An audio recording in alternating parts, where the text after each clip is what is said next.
So at what point did you encounter the Lord Jesus? Unfortunately, most Christians avoid people like me.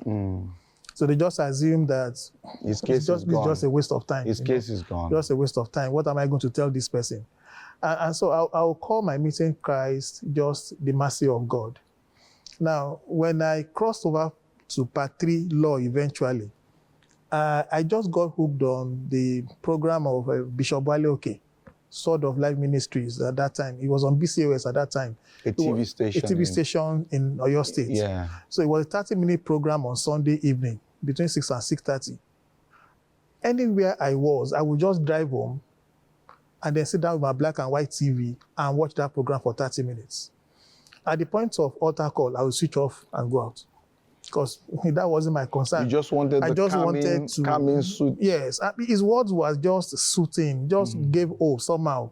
But when it got to give your life to Jesus, and then I'm out because that's not why I came here really. I'm out.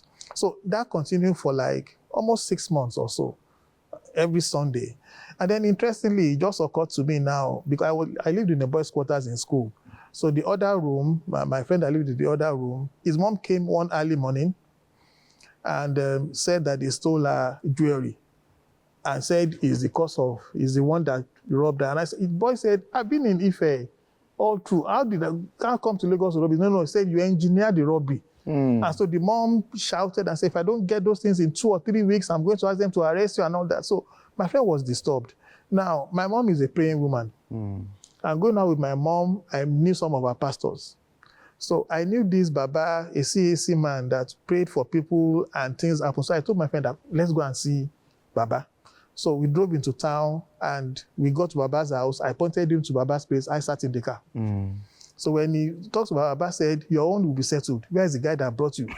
Because really, we didn't tell him anybody brought you. I'm the one that brought him doesn't think he has any problem. Yeah, so I sat in the car. So he just said, he now came out and said, you, come here. I said, I didn't come here for anything. He said, the way you are going, you will die very soon in the hands of a woman. A woman will kill you with jealousy. So that was at the back of my mind. I was saying, which woman? So I tried to scan through my girlfriends. Which one is the dangerous has more one? dross tendencies here? But I couldn't say, no, Baba, it's just Baba, people that just say anything that comes to their mind. But so after like watching Bishop Alawusa for 6 months, there was this particular day, and it was a very fiery sermon that day. It was very, very fiery. So after the sermon, he called for the altar call. And you didn't put it off? I stood to put it off, but something said, listen. So I listened. I still didn't obey the altar call. So after the program, I put it off. I wanted to go and see some of my girlfriends in the hostel. So as I wanted to leave the room, a voice came and asked me, all the messages you have been hearing for the past months, what are you going to do about it? And I said, nothing. What is there to be done about it? And so the voice came back and said, okay, no problem. And so the other option is death and destruction. Now, if I link that to the message that Baba gave me like 2-3 months before, something started questioning that, you this boy, everybody is talking to you. And so in my room, I just closed back the door, sat on the floor, and just say, Father, just have mercy on me. Just have mercy on me. Just have mercy on me. I also, from listening to Bishop Alawusa, he said that after this prayer, because you can't come to my church, go to any Bible-believing church around you. And then, so that's what I did. The following Sunday, I went to a church. When they made the altar call, I stepped out and they prayed for me. And this is where mentoring and the power of believers, the power of leaders in church come to play. So when I gave my life, when they prayed for me, they handed me over to an elderly man as my mentor.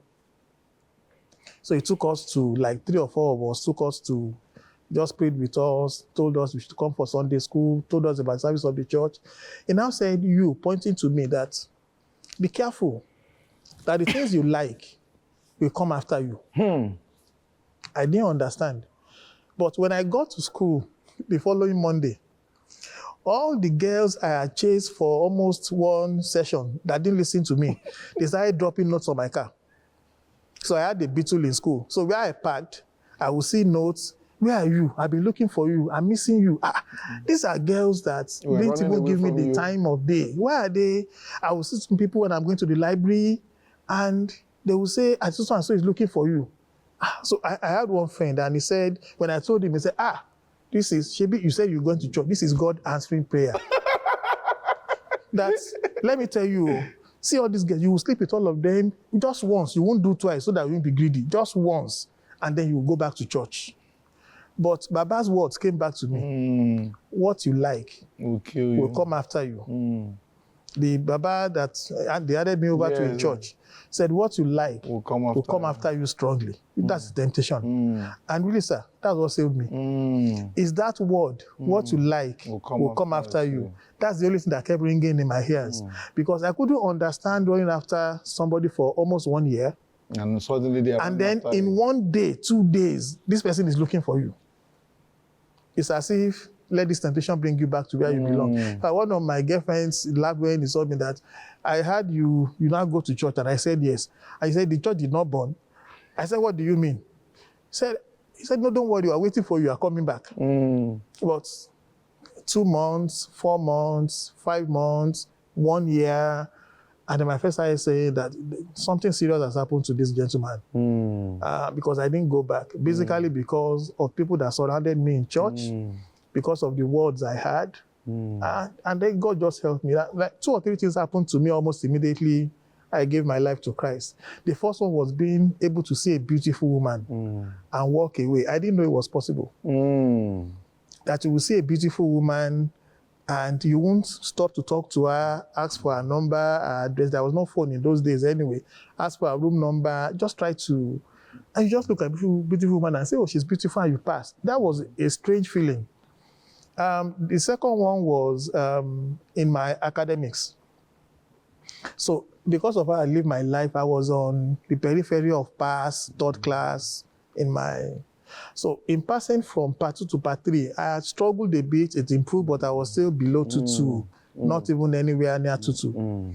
But when I gave my life to Christ, I noticed that on the eve of the examination, so I started studying because I now had time to study. All those distractions were gone, and it's just church, my class, come back home to sleep and all that. Even my mom could not believe it. She even said that this one has escaped, Father, because my mom is a Christian. And looking at my dad, looking at the environment we grew up, she didn't understand how our children will escape. But I got up one day, I saw me with a Bible, and she said, where are you going? I said, I'm going to evening program, not even a Sunday. It was weekday. And she said, which church? I told her. He said, how did you get to that church? I said, I don't know. And she started rolling on the floor that, Father, this one has escaped. This one has escaped. Now, looking back, I understand now. I didn't understand then why she was rejoicing like that. Because really, if you know Christ, then you've seen the light. Anyway, so one of the things that God did for me then was, on the eve of the examination, after I had read, studied, and all that, when I sleep, in my dreams, I see the question paper. So the first time it happened to me, I woke up and said, okay, let me brush up my memory a bit, went to class. But when I got to the exam hall, the question was word for word, from beginning to the end. Everything I saw in my dream. How do I explain this to anybody? So I said, okay, maybe this is a coincidence. So went back after the exam, studied, because the exam of law those days was 4 days, Monday to Thursday, and it's a year's exam. So Tuesday, I go to the exam hall again. Monday to Tuesday, I had the same experience. But this time when I woke up, I didn't just say, I went back to those questions and looked at it. And when I got back to the exam hall... You went to study then? Yes. When I got back to the exam hall, it was word for word, comma, full stop. Everything was the same. So I wrote my exam. That was how it happened till the last exam. In my part 4, the same thing. From a near pass in part 2, I left school with a second class upper, very high. 2-1. Very high, very high 2-1. It's nobody could explain it. One of my friends even said it's because I'm from Ife that I went to see lecturers. It's whatever they want to believe that, because who do I tell that you sleep at night and you see the question paper that you are going to write the following morning? I can't explain it to anybody. And that's how God dealt with me in school. And so that told me that God is interested in everything that has to do with me. Because if you could show me the exam paper, then really there's nothing that you can do for me. And that's been my experience with Please like this video and leave a comment below. Let's know what you think. And don't forget to subscribe and click on the bell button and share this video with somebody.